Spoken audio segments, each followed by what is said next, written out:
Welcome to this month's episode of Chamber TV. Special guest Lee Sauter of the Generation Connect Steering Committee is here to discuss the educational seminars at Expo 2012. Also joining our show today is Ken Coffey, Vice President and CDO of Frederick Memorial Hospital. Ken's joining us to talk about health and wellness in the workplace and the FMH Business Health Awards. Our fall season begins with episode 22, hosted by Lauren Hagan and Jon-Mikel Bailey.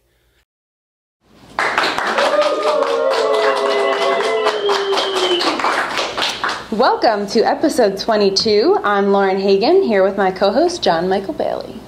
Hi, welcome. Welcome back. We're back at the Chamber Studio after our summer tour on the road. If you're watching online, you've already found our YouTube channel. We're also posting on our Tumblr blog. You can see photos, videos, and more on our updates at frederickchamber.tv.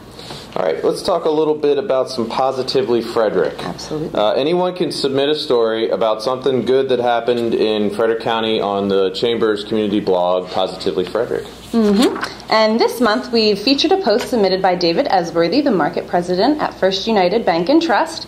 Dave was at the unveiling of a new mural at the Cultural Arts Center in downtown Frederick. It's very cool. The mural was created by Anthony Owens and Jack, Pabus? Okay. Who combined their talents of tile work and painting. Dave featured this story to thank both the artists and the Cultural Arts Center for an inspiring and beautiful addition to the Frederick artscape. To see a picture of the mural, visit positivelyfrederick.org. If something good has happened to you in Frederick County, do us a favor. Write a sentence, snap a picture, shoot a video, whatever. Send it to us so we can post it on Positively Frederick. Absolutely, great. And it's time again for a Frederick factoid. These are so much fun. They are so much fun. So for those of you who like to impress your friends at local networking events, we have an awesome fact for you. And speaking of networking events, the Chamber's largest event is coming right up. You've probably not heard anything about it. I haven't seen anything on it. Nothing. Yeah, but the Expo 2012 and the event's location, it has inspired our factoid. It has indeed. With Camp David so nearby, plenty of presidents have passed through Frederick County for one reason or another. But in 1991, former President George Bush and the First Lady were spotted doing a little Christmas shopping at our very own Frederick Town Mall. I helped Laura Bush pick out a tie for George. But, did you? Yeah, she ended up getting something different. So, the 17th annual Business Expo will actually be hosted at the Frederick Town Mall this Tuesday, September 25th, from 9 to 5. It is the place to be. You won't want to miss it. And that is this month's factoid. For an interesting article about presidents who visited Frederick, check out our Chamber TV blog for a great link. Stay tuned for our next special guest, Lee Sauter, who will chat with us about some seminars at Expo 2012. Thank you for tuning in to episode 22 of Chamber TV. Refreshments for our live studio audience were provided by Papa Murphy's.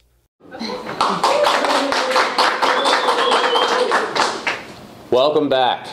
All right, our first guest is a member of the Generation Connect Steering Committee, a very awesome group, which is a chamber program for the young, or as Rick likes to say, the young at heart, professionals.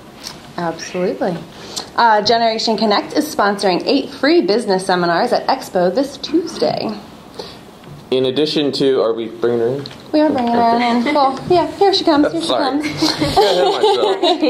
Hi, Lee. Woo! It was a premature bring-in, but it's okay. We're on the road. In addition to volunteering with Gen Connect, Lee Sauter is the Director of Marketing at Goodwill Industries of Monocacy Valley. Please join us in welcoming Lee as she comes in. Okay, Lee, so can you tell us about the importance of continuing education once you've started your job or career? Yeah, well, it's always good to learn a thing or two or brush up on an old skill, but an important thing is if you really attend networking events and educational seminars based on your industry's niche, you can learn the ins and outs of your field and maybe meet a potential client or a business partner. Absolutely. Great. Since Gen Connect is really geared towards a younger audience, can you tell us a little bit about some of the seminars that maybe particularly beneficial to young professionals that you guys got going on? Yeah, there's two in particular that I think would be great for people that are just entering the workforce, or maybe they're ready to move out of an entry-level position onto the next step in their career. And one of them has to do with interviewing skills and interviewing tips. Yes. And then another one is resume writing. So now they have all these crazy things. Your resume comes out and it can be really detailed. It's like a little marketing piece about yourself. So they kind of give you some cutting-edge tips to make you stand out. Very important skills, trust me. Absolutely, you want to stand out. Speaking of tips, can you give us some tips on how you can make the most out of your seminar experience? Yeah, I would say when you go to an expo, a lot of times there's a lot of stuff going on and a lot of exhibitors to see. I would go in with like a thought out plan and decide who you want to make sure you see before the day's over, what seminars you want to sit in on, maybe jot down some questions, and then follow up with the presenter afterwards. Get his email address if you have any additional questions after the seminar. Yeah, as a presenter at many seminars, I always appreciate when people ask good, thoughtful questions and follow up afterwards. So great tips. Maybe they were sleeping during your seminar. Nah, no sleepers. Maybe one or two, I don't know. Well, thank you very much, Lee. If you'd like to read more about the seminars going on at the Expo, mine included, you can find descriptions of each on our Chamber TV blog. Awesome, we're going to roll you out. Okay.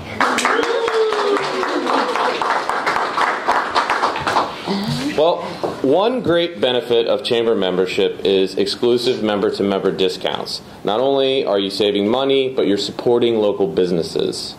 Yes, and this month we have some specials from Custom Imprints and Limelight Staged Homes. In September, you can take $75 off a 2-hour staging and consultation with Limelight Staged Homes. You can visit them at the Expo at booth number A11. Absolutely. And Custom Imprints will also be at the Expo. They're offering free setup for embroidery items when you order 12 polos or more. This is the perfect opportunity to give your employee uniform a fresh look for the fall. You can visit them at the Expo at table number BT8.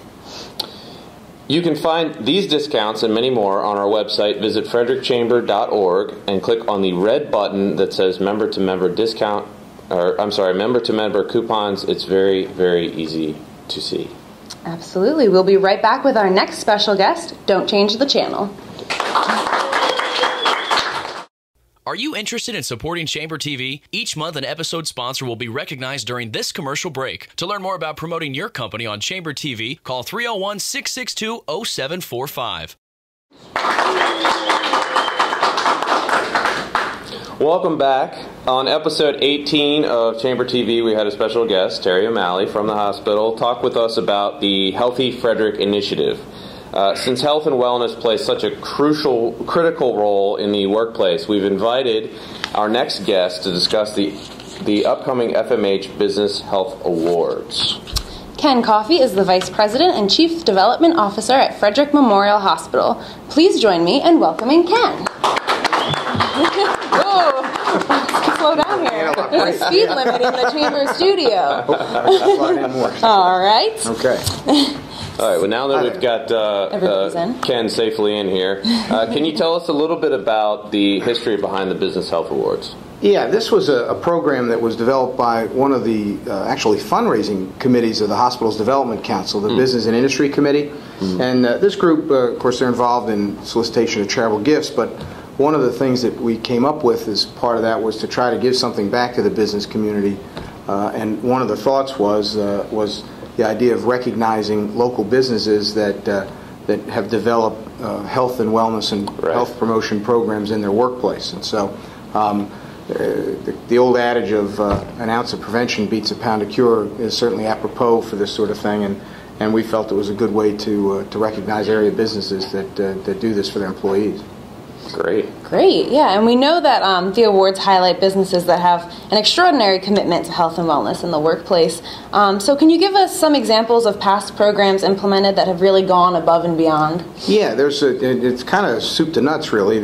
Some of the companies have done like a 5-year strategic plan that focuses on the 7 dimensions of wellness, including physical, emotion, social, intellectual, spiritual, environmental, and occupational well-being. That's kind of the far end of that. And then other companies have initiated things like Biggest Loser programs for weight loss, health and wellness screenings in the workplace.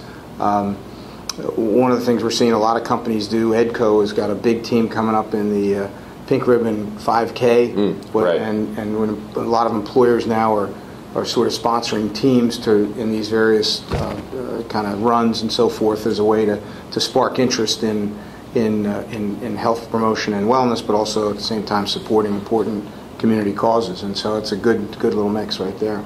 At Wood Street, we have weekly boxing matches. And no, I'm just kidding. Can you tell us about the objectives behind hosting the Business Health Awards? Well, the reception actually is on November the 7th from 5 to 7. We're happy to actually partner with the Chamber of Commerce on that program, and we're delighted to have you all as a partner in that, because again, I think the opportunity there is to recognize businesses that have done things in the workplace, with the hope that the recognition we generate for the companies that do these sorts of things will inspire other companies to take up that cause as well. And ultimately, I think, I don't know any business that's in business that isn't concerned about healthcare costs. And by implementing these kinds of programs in the workplace, it can help to contain and even reduce healthcare costs for the employer, which is a benefit for the company, but also for the employees. I think it's also a benefit for the community as well. So, yeah, definitely. Absolutely. Well, thank you so much, Ken. My pleasure. And if you're looking for more information about the awards or how to apply, you can find our links on the Chamber TV blog. Thank you. Thank you. Well, that went fast. That wraps up episode 22 of Chamber TV. As always, there's a lot going on at the Chamber, so make sure you check out our calendar on the website, frederickchamber.org, to see all the upcoming events. We've posted links to all of the topics we discussed today on our blog, frederickchamber.tv. And thank you for tuning in to our 22nd episode. This month's show is made possible by the following volunteers and donors. Sean Morrissey is our announcer. Kelly Beach is the ruler of all, as well as the producer. Randy Gray is our executive producer. And catering for our live studio audience was provided by Papa Murphy's. Let's give them a hand.